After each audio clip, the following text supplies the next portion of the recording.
Oui, bonjour. Je m'appelle Christian Fontaine. J'ai 31 ans. Je vais vous présenter aujourd'hui une petite vidéo à propos d'explications sur la Genèse.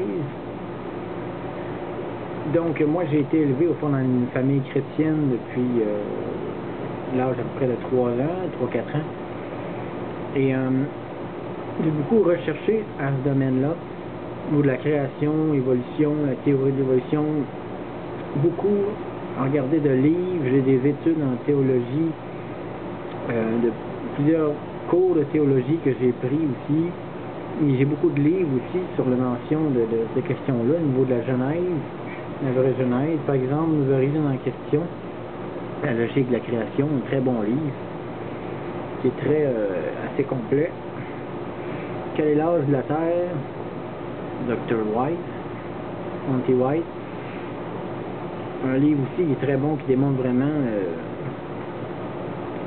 la vérité. Le mensonge de l'évolution de Ken Ham, la Genèse, la clé pour défendre votre foi. Donc plusieurs livres de ce genre-là. Comment penser l'évolution, intelligence contre le darwinisme.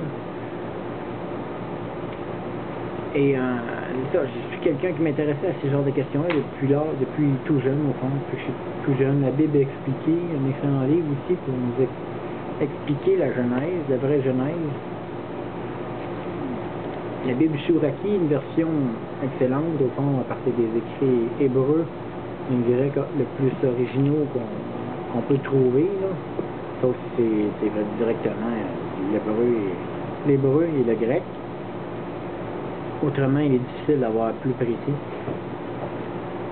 Et il y a aussi, par exemple, DVD God on Wonder, que je vous recommande, qui coûte peut-être 1,25 par Internet, là, de Eternal Prediction. Donc, au sujet de la création, au fond, c'est de vous lire un peu la création, de vous expliquer en fonction de ça, parce qu'il y a beaucoup de démagogie, beaucoup de désinformation à ce niveau-là.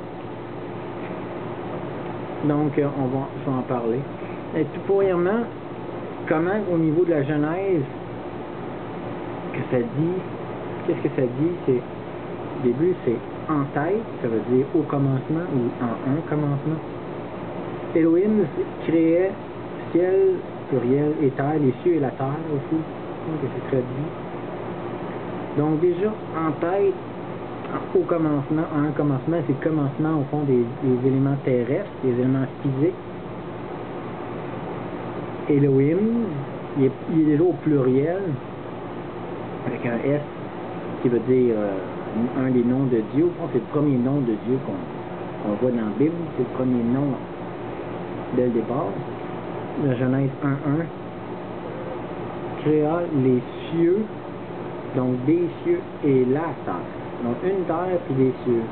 Les cieux ne représentent pas la couche d'ozone, mais pas le ciel. Certaines traductions, comme même la Bible expliquée, va dire le ciel et la terre, alors que c'est les cieux et la terre. C'est les cieux parce que le ciel, la couche d'ozone, on va le voir qui est formé plus loin.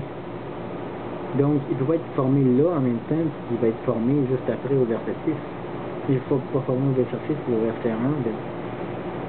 Les cieux dont on parle, c'est l'univers, c'est les différentes couches au fond qu'il y a dans l'univers, comme les galaxies, entre les galaxies, l'univers et tout ça, là, différentes étapes qu'il y a entre chacun. Ça c'est les cieux en particulier. Ça, c'est même pas en fonction aussi du ciel invisible. Donc, on parle de tous des éléments terrestres. En tête là, ça, en un commencement là, c'est le commencement des éléments physiques que la Bible dit. Et au verset 2, la terre était tohu-bohu, était chaotique, la terre était informe et vide. Ça va être traduit. Ça veut dire qu'il y a une ténèbre, et les ténèbres étaient à la surface des eaux, mais le souffle d'Elohim, de Dieu, planait sur la face des eaux. Donc, évidemment, la terre était chaotique, parce qu'elle n'était pas encore formée. Donc certains vont mettre des allégations de supposer anges, qu'il y aurait eu une guerre et tout ça. Mais au fond, ça n'a pas de bon sens qu'il y aurait eu une guerre entre les anges, parce qu'il n'y a pas de... Il n'y a rien qui indique qu'il y aurait eu une guerre. Au contraire, au début, qu'est-ce qui est arrivé, c'est que dans le livre d'Ézéchiel, chapitre 28, quand on voit ce chapitre-là, on voit qu'il y a vraiment eu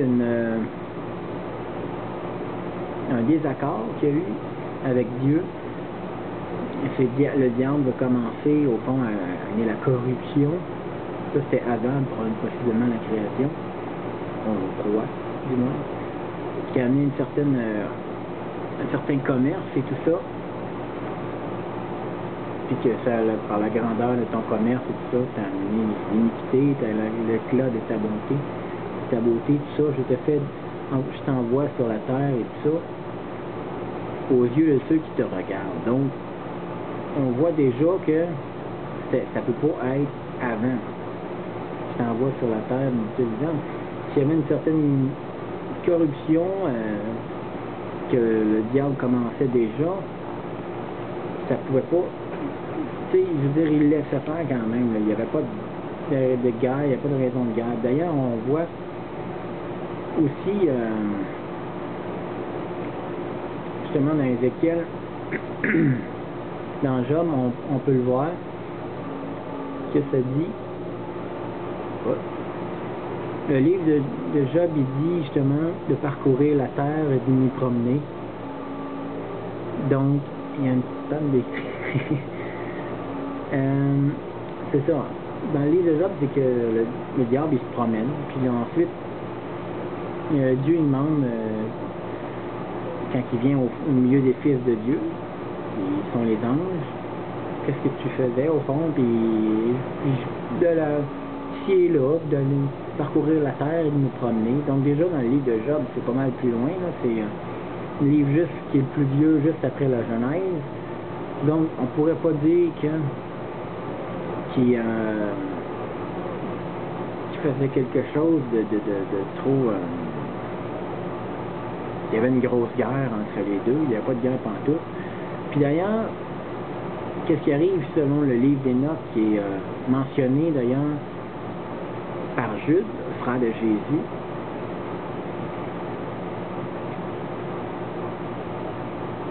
C'est que le livre d'Enoch, c'est qu'il dit qu'il y a des anges, les anges déchus, qui ont eu une guerre avec les... Ben, qui n'y a pas eu une guerre, mais qui sont reproduits à travers le corps d'êtres humains, d'hommes, et qui seront produits avec des femmes, et que ça fait des géants, des néphilim. On voit seulement deux places dans la Bible. Un, c'est dans Genèse, chapitre 6, versets 1 à 4, là, mais on trouve l'histoire des fils de Dieu qui ont entré par possession dans le corps d'être humain pour se reproduire, puis ils ont appris aussi des choses mauvaises, sataniques, au fond. Ils ont appris la voyance, des choses de même, les pouvoirs justement des démons. Et les autres ont appris toutes sortes de choses, et c'est de là aussi que vient aussi la croyance, la connaissance des Sumériens. Donc, les Sumériens qui venaient justement d'avant le déluge, c'est un peuple extrêmement vieux, ben, il y avait une certaine connaissance, oui, comme on se doutait, parce qu'ils avaient appris ça par les démons. Donc, par les fameux messagers, les anges. Messagers, c'est le terme plus original, mais on peut voir aussi dans d'autres passages que c'est pas des petits hommes verts là, qui viennent de l'espace. D'ailleurs, la Terre même est trop complexe. Comment c'est fait? Elle est à une distance à peu près 150 000 km du Soleil, puis c'est un petit peu trop, juste un petit peu 5% trop proche, il n'y aurait pas de vie, là, ça serait invivable. Ça serait un petit peu plus loin, mais ça serait trop froid. Vraiment une bonne distance du Soleil, même la Lune a son rôle, elle interfère. Puis il y a l'air, il y a l'eau, il y a tout ce qu'il faut, la grosseur aussi de la planète Terre est juste assez grosse parce que si elle serait trop petite, la pression serait trop forte, on effoirerait, on écraserait. Et si elle serait trop grosse, ben l'air et tout le reste s'évaporerait dans l'espace. Donc vous ne pouvez pas respirer, on serait fait. Donc vraiment, Dieu a vraiment fait les choses de façon extrêmement complexe.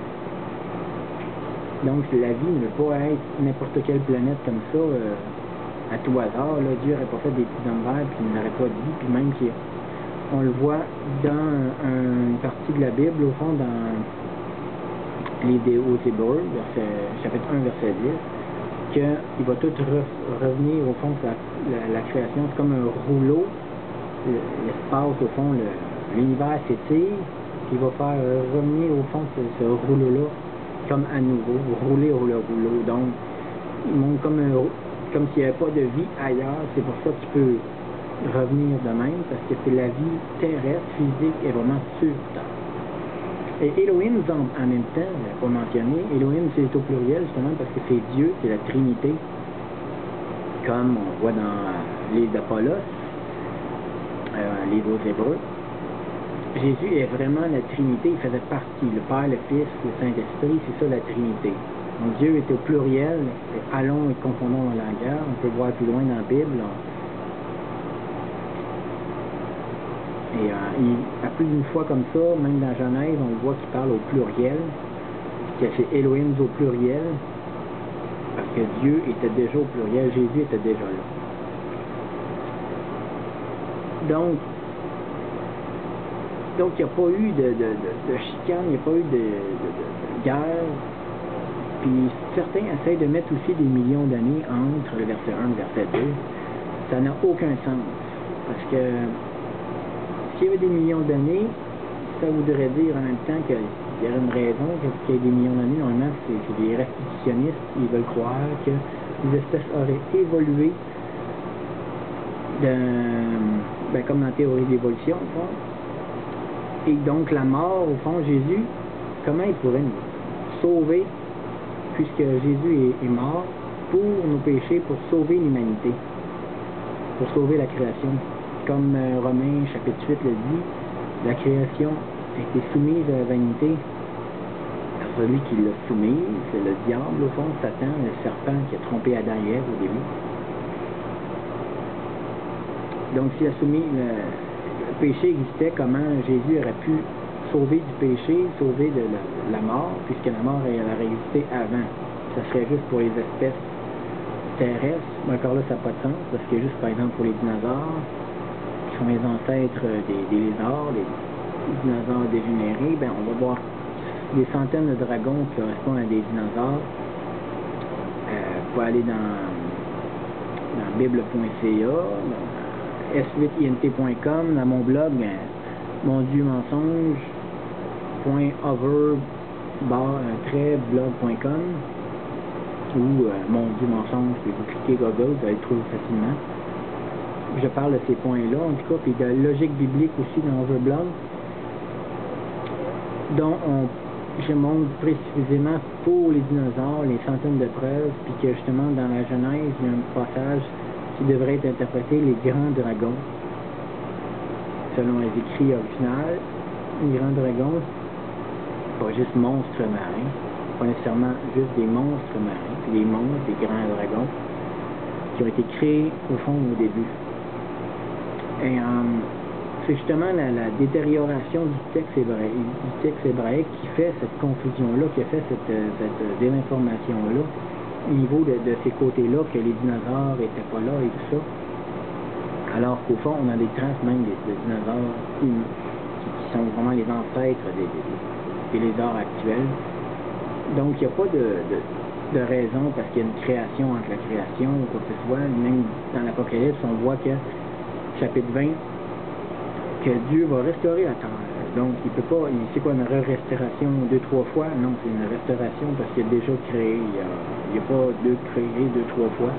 Donc, il n'y a aucune raison au niveau biblique, logique, qu'il y aurait une guerre. Il y aurait une guerre au début. Au début, il n'y a pas de raison de guerre parce que même s'il y avait une certaine chicane avec Satan, il n'y a pas de raison de guerre. Et dans le livre d'Enoch, justement, ils ont eu les conséquences que les Judes et tout ça parlent là, dans la Bible, plusieurs qui font des mentions de points qu'ils ne pouvaient pas savoir s'ils n'avaient pas lu le nom de livre des notes. Puis le livre des notes, lui, parle des mondes justement qui sont reproduits à travers des corps d'hommes, puis ça répète qui seront reproduits avec des femmes pour avoir des géants, des néphilim, puis que Dieu n'a pas aimé ça, puis qu'il a dit les anges, les êtres célestes sont supposés vivre dans le ciel, puis les êtres terrestres vivent sur terre. Donc, il y a une malédiction, il les a maudits à partir de là. Il n'y a pas de raison de suivre le diable, qu'est-ce qu'il avait fait dans Genèse, au fond, qui a trompé Adam et Ève, et tout ça, au début. Il n'y avait pas de problème avec ces anges-là.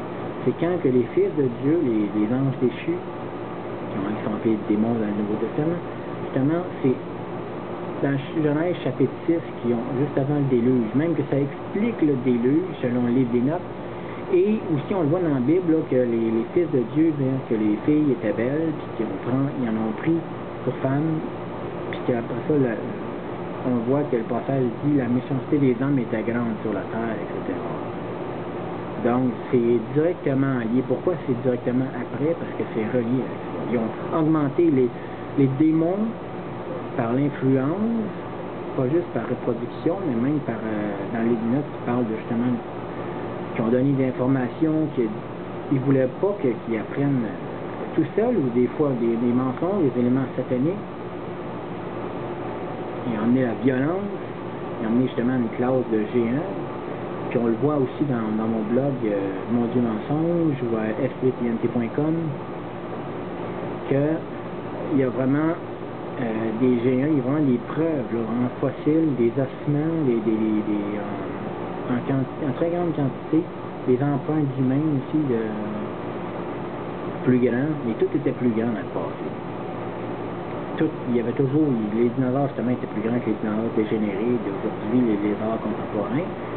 Il y avait un mammouth dans le passé, maintenant l'éléphant, il y avait l'ours des cavernes qui était plus grand, maintenant des variantes d'ours secondaires. Il y a toujours une espèce plus grande dans le passé, de n'importe quoi. Vous cherchez n'importe quoi, il y a une espèce qui était plus grande, puis même le champ magnétique il explique ça parce qu'ils ont fait des expériences, puis qui ont démontré que le champ magnétique fait la différence de la grosseur justement d'une espèce. Pourquoi qu'une espèce est plus grosse, est plus petite? Le champ magnétique, au fond, ça fait que un poisson, un piranha, était 2 fois plus gros que le piranha normal, régulier, à cause justement du champ magnétique. Donc, qui ont fait des expériences, donc on voit que comme même les créationnistes démontrent qu'il y a eu vraiment un champ magnétique qui était d'autant plus puissant sur la Terre, un champ magnétique terrestre, puis qu'avec le temps, il y a une dégradation. Le déluge aussi lié avec la dégradation de ce champ magnétique-là. Donc, ça explique, tu sais, avec tout le déluge, puis la Terre qui a été affectée, qui a été grandement endommagée, avec la pollution, les guerres des hommes et tout ça sur Terre, ça fait qu'il y a une détérioration de la Terre, du champ magnétique aussi, et dans ces conséquences-là, ça démontre que la Terre aurait environ moins de 10 000 ans. Donc c'est impossible pour les théories des évolutionnistes et tout ça. Leurs tests de datation sont basés normalement sur des interprétations qui veulent d'ailleurs. On va dire qu'ils ont très peu d'éléments chimiques dans tel élément extrêmement profond, ça prouve que c'est extrêmement vieux, non, ça prouve que c'est extrêmement pas contaminé, puisque justement c'est extrêmement creux. Puis certains éléments chimiques, si Dieu en a mis, c'est peut-être par contre certaines raisons. Puis de toute façon, l'eau aurait sorti des sources d'eau jaillir du grand abîme, comme c'est écrit un peu plus loin. Donc c'est tout là, au fond, que vient la déstabilisation de la Terre. Donc, il n'y avait pas de guerre avant qu'il y ait des raisons d'avoir la guerre, au fond. Donc, au verset 3, au fond, Dieu créa, je vais servir la Bible expliquée. Alors, Dieu dit que la lumière paraisse, et la lumière apparut. Dieu constata que la lumière était une bonne chose, et il séparera la lumière de l'obscurité. Donc, on voit que Dieu a créé la lumière et que la lumière était justement, comme il dit, une bonne chose. La lumière, encore là, c'est même pas le soleil, une planète, parce qu'on voit que les planètes ont été créées plus tard que les soleils, excusez-moi. Les étoiles ont été créées plus tard. Donc, si les soleils, les étoiles ont été créées plus tard, c'était simplement une lumière, c'était une source de chaleur, c'est comme une lumière temporaire au fond, en attendant qu'il crée les étoiles. Et on peut voir aussi au verset 5 justement, Dieu nomma la lumière jour et l'obscurité nuit. Le soir, puis le matin, ce fut la première journée. Donc ça, c'est ce qui définit la première journée.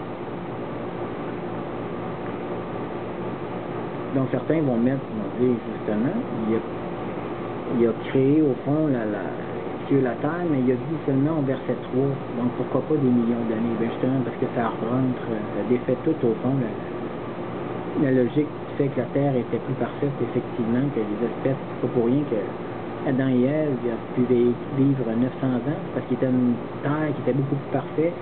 Il n'y avait pas eu toute la déstabilisation terrestre, le champ magnétique était plus puissant, les végétaux étaient meilleurs, de meilleure qualité, il y avait plus d'antioxydants pour augmenter le vieillissement. Il y a tous des éléments pour qu'ils puissent vivre plus longtemps, puis ça aussi, ça devait affecter. Puis on le voit que tout le temps, dans la Bible, c'est tout le temps les espèces animales sont affectées à cause, justement, des décisions humaines, à cause de donc la première mort d'un animal, justement, pour couvrir le corps d'Adam et Ève. Et on peut voir qu'ils ont commencé même à manger des animaux, alors qu'au début, ils devaient être végétariens. On va le voir un peu plus loin, là.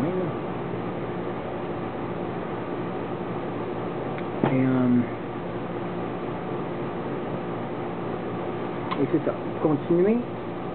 Donc tout était plus parfait. Donc ça n'a pas vraiment rapport, il n'y a pas de sens d'avoir des millions d'années en le verset 1 et le verset 2. Puis on le voit aussi selon Exode, chapitre 20. On le voit, n'oublie pas, il parle à propos du sabbat, le jour du repos, par exemple, chapitre 20, verset 11. Il dit, en 6 jours, j'ai créé les cieux, la terre et la mer et tout ce qu'ils contiennent. En 6 jours. Mais le 7e jour, je me suis reposé. C'est pourquoi moi, le Seigneur, j'ai béni le jour du sabbat. Ce jour est réservé pour moi. Donc, c'est vraiment en 6 jours. Ils m'ont dit c'est fait en 6 jours, mais ça n'a pas été créé en 6 jours. Mais c'est vrai que Dieu, justement, comme David le dit, entre autres, il a formé à partir de ses doigts. Donc, on va le voir dans David, de David, chapitre 8, verset 4.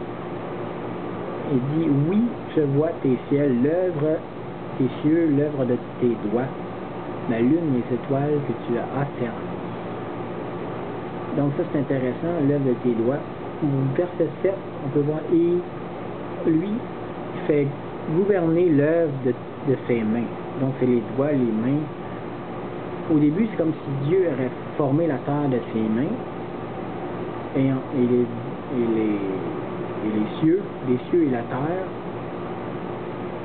Et ensuite, la bouche, le logos, Dieu fit tout au fond par le logos, parce qu'il a créé ce qui est à partir de ce qui est déjà fait, en effet. Donc, c'est la puissance de la parole, mais le logos, justement, la bouche, la parole de Dieu, parole puissante et efficace, c'est ce que ça veut dire, a fait à partir du verset 3, parce qu'au fond, il a fait avec ses mains, ses doigts, fait par sa puissance, les cieux et la terre, et ensuite, sa parole a venu pour former la terre, parce qu'elle était justement informe et vide, donc ça n'a pas rapport avec des millions d'années, avec une guerre des anges à cause d'une terre qui n'avait pas de lumière, et qui était sans vie, puis que aucun rapport. Vraiment, il l'a formé par sa parole. Et entre autres, il dit qu'il a justement le Fils, Jésus l'a établi dans Hébreux chapitre 1, verset 2, excusez-moi. Dans les derniers temps, et Dieu nous a parlé du Fils, Jésus, qu'il a établi héritier de toutes choses par lequel il a aussi créé le monde, et qu'il est étant le reflet de sa gloire sous l'empreinte de sa personne, soutenant toutes choses par sa parole puissante, la parole puissante de Dieu. Donc, en effet, Jésus était là à la création. Il a créé le monde, puis ensuite, soutenant toutes choses par sa parole puissante. Donc, le Fils, qu'est-ce qu'on voit? Le souffle d'Élohim planait au-dessus des eaux. Le souffle puissant, l'Esprit de Dieu, le souffle qui était déjà là.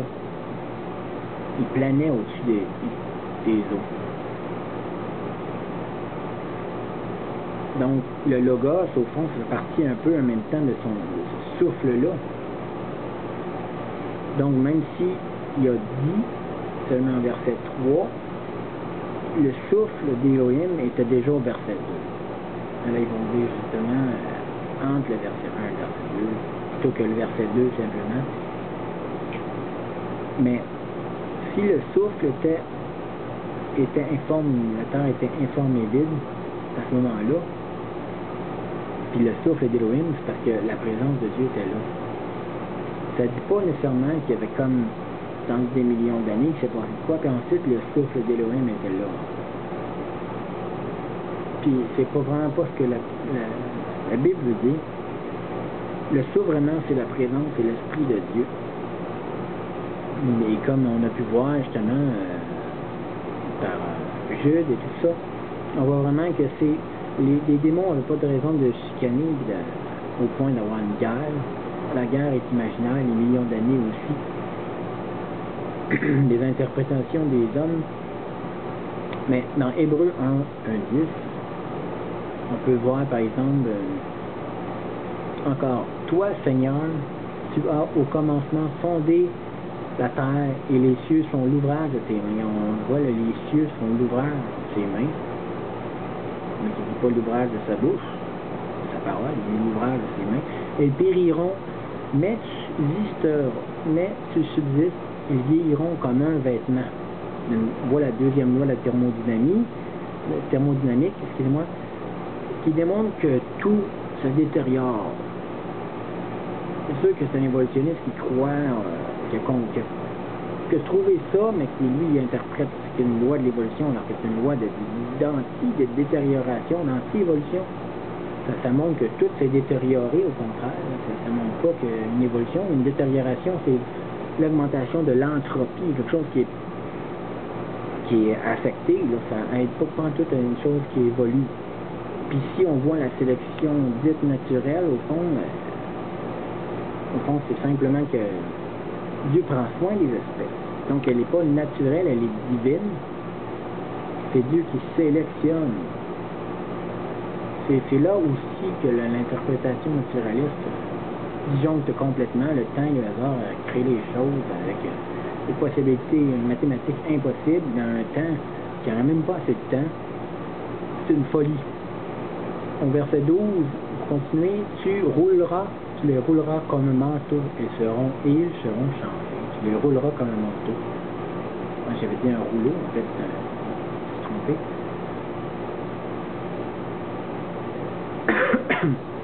C'est un manteau. Donc c'est